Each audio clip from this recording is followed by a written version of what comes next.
चोरी नहीं चलेगी। वोट चोरी बंद करो।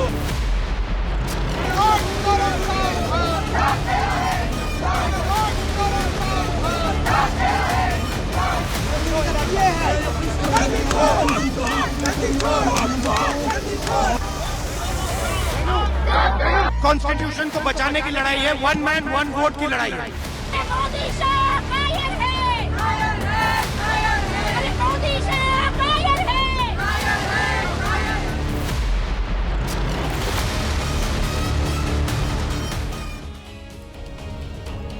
तो सबसे पहले बात विपक्ष वाली अगस्त क्रांति की करेंगे। इस अगस्त क्रांति में कैमरा है, एक्शन है, इमोशन है, आरोप है, हंगामा है, प्रदर्शन है और राजनीतिक वार पलटवार है।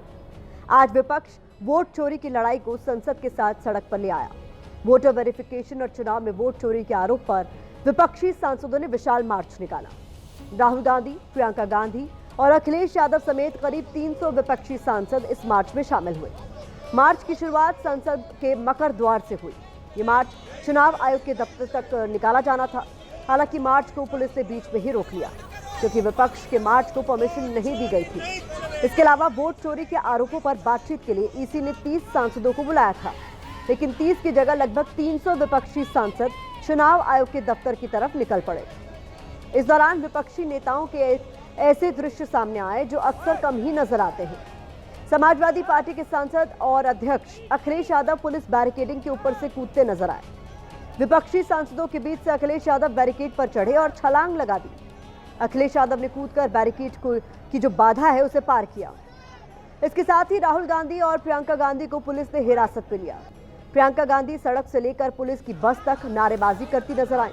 शायद ही आपने इससे पहले विपक्ष के बड़े नेताओं को इस तरह पुलिस हिरासत में जाते देखा होगा। वैसे तो आज पूरा विपक्ष जोश में था, लेकिन अखिलेश यादव और प्रियंका गांधी के तेवर कुछ अलग ही नजर आए। यही नहीं, समाजवादी पार्टी की सांसद डिंपल यादव भी आज अलग ही अंदाज में दिखी।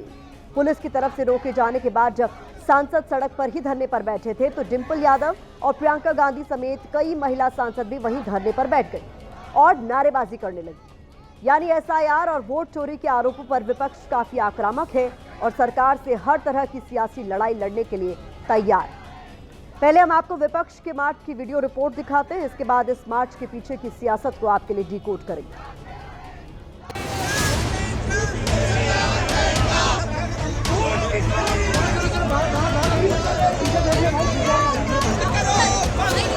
वोट चोरी नहीं चलेगी।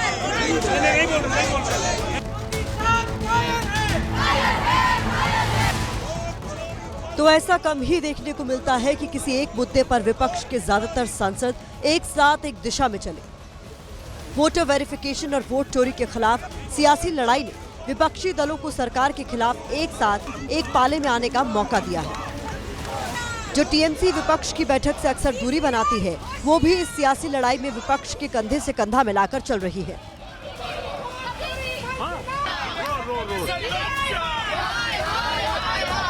21 जुलाई को मानसून सत्र की शुरुआत के बाद से विपक्ष लगातार एसआईआर और वोट चोरी के खिलाफ प्रदर्शन कर रहा है। नेता प्रतिपक्ष राहुल गांधी हर दिन वोट चोरी की नई फाइल खोलकर चुनाव आयोग की विश्वसनीयता को कटघरे में खड़ा कर रहे हैं। चुनाव आयोग से जवाब देने की मांग कर रहे हैं। चोरी नहीं चलेगी।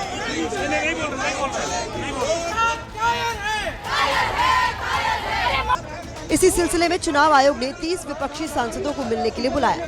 हालांकि विपक्ष के लगभग 300 सांसद मार्च की शक्ल में चुनाव आयोग दफ्तर की तरफ निकल पड़े। पुलिस ने बैरिकेडिंग लगाकर इन्हें रोकने की कोशिश की तो सड़क पर ही धरने पर बैठ गए। मार्च रोके जाने के खिलाफ विपक्ष ने जमकर नारेबाजी की।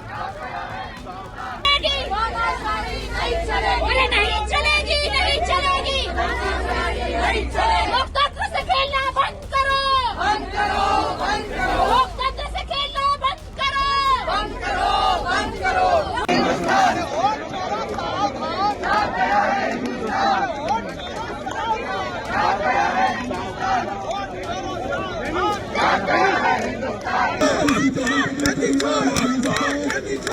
भैया जी पहले ही बैरिकेड लगा दिया गया।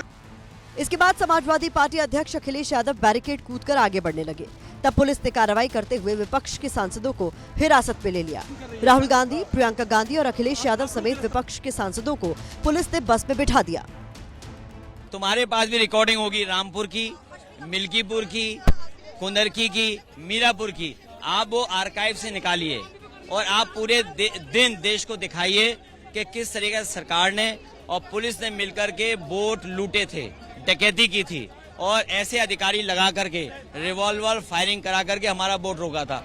एक्चुअली बात नहीं कर सकते, रियलिटी ये है क्योंकि सच्चाई देश के सामने है और ये जो लड़ाई है ये राजनीतिक नहीं है, ये कॉन्स्टिट्यूशन की लड़ाई है, कॉन्स्टिट्यूशन को बचाने की लड़ाई है, वन मैन वन वोट की लड़ाई है। डरे हुए हैं, कायर हैं, सरकार कायर है। विपक्ष के मार्च में शामिल टीएमसी की सांसद मिताली बाग प्रदर्शन के दौरान बेहोश हो गई। इसके बाद राहुल गांधी बस से नीचे उतरे और आगे बढ़कर टीएमसी सांसद को कार में बिठाया।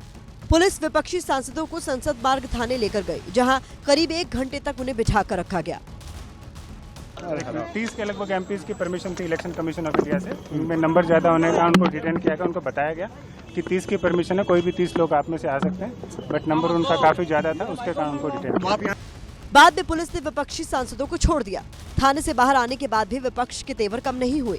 विपक्षी सांसदों का कहना है कि वो इस लड़ाई को आगे भी लगातार जारी रखेंगे। अब सवाल ये है कि विपक्ष को इस मेगा मार्च की जरूरत क्यों पड़ी है और इसके जरिए विपक्ष ने क्या संदेश देने की कोशिश की है।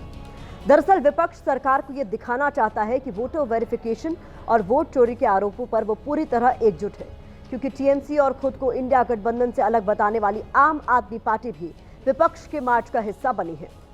विपक्ष की कोशिश एसआईआर की प्रक्रिया को अवैध ठहराने की है, ताकि बिहार के बाद बंगाल और असम में चुनाव आयोग इस प्रक्रिया को लेकर बैकफुट पर रहे। बंगाल और असम में अगले साल 2026 में विधानसभा के चुनाव होने हैं। विपक्ष इस शक्ति प्रदर्शन के जरिए जनता के बीच ये नैरेटिव भी सेट करना चाहता है कि चुनाव प्रक्रिया में पारदर्शिता की कमी है, इलेक्शन कमीशन निष्पक्ष ढंग से काम नहीं कर रहा है। इसके अलावा विपक्ष की मंशा है कि सरकार एसआईआर पर संसद में बहस कराए। अगर ऐसा होता है तो विपक्ष इसे अपनी राजनीतिक जीत बताएगा और सरकार पर दबाव बनाने की कोशिश करेगा। दूसरी तरफ सरकार विपक्ष के प्रदर्शन को नौटंकी बता रही है और कांग्रेस समेत तमाम विपक्षी पार्टियों पर संसद का समय बर्बाद करने के आरोप लगा रही है। अब ये राजनीतिक लड़ाई से आगे निकल गई है, ठीक है। अब ये देश की जो आत्मा है, स्पिरिचुअल देश का जो आत्मा है, उसके लिए लड़ाई हो रही है, कॉन्स्टिट्यूशन की लड़ाई है। One man one vote constitution का फाउंडेशन है। तो हम चाहते थे कि एक हॉल में बिठाकर वो खुद आकर एक्सप्लेन कर सकते थे, हम भी कुछ बोलना है वो बोल देते थे। कि election commission of India entirely compromised institution of India बन चुका है, जो भारतीय जनता पार्टी के मुख्यालय से काम कर रहा है, भारतीय जनता पार्टी के निर्देश अनुसार काम कर रहा है। तरह वोटों की डकैती लगातार हो रही है और जिस तरह सभी उपचुनावों में और चुनावों में भी देखने को मिला है। अंदर की विधानसभा का हम अभी ले रहे हैं कि जहाँ 77% बीजेपी वोट मिल रहा है, तो ये आखिरकार 77% बीजेपी वोट पहुंचा कैसे? संविधान विरोधी काम कोई कर रहा है तो उसकी सरगना श्री राहुल गांधी जी हैं। कहते हैं हम आटम बम गिराएंगे, चुनाव आयोग बिखर जाएगा। ये भाषा हमारी प्रतिद्वंदी देश कहते हैं। 30 सदस्य को बुलाया फिर जाता नहीं है, बार बार हर दिन ये नाटक क्यों करते हैं? एक परिवार का वजह से देश इतना नुकसान नहीं झेल सकता, पार्लियामेंट को रैंसम में नहीं रख सकता है।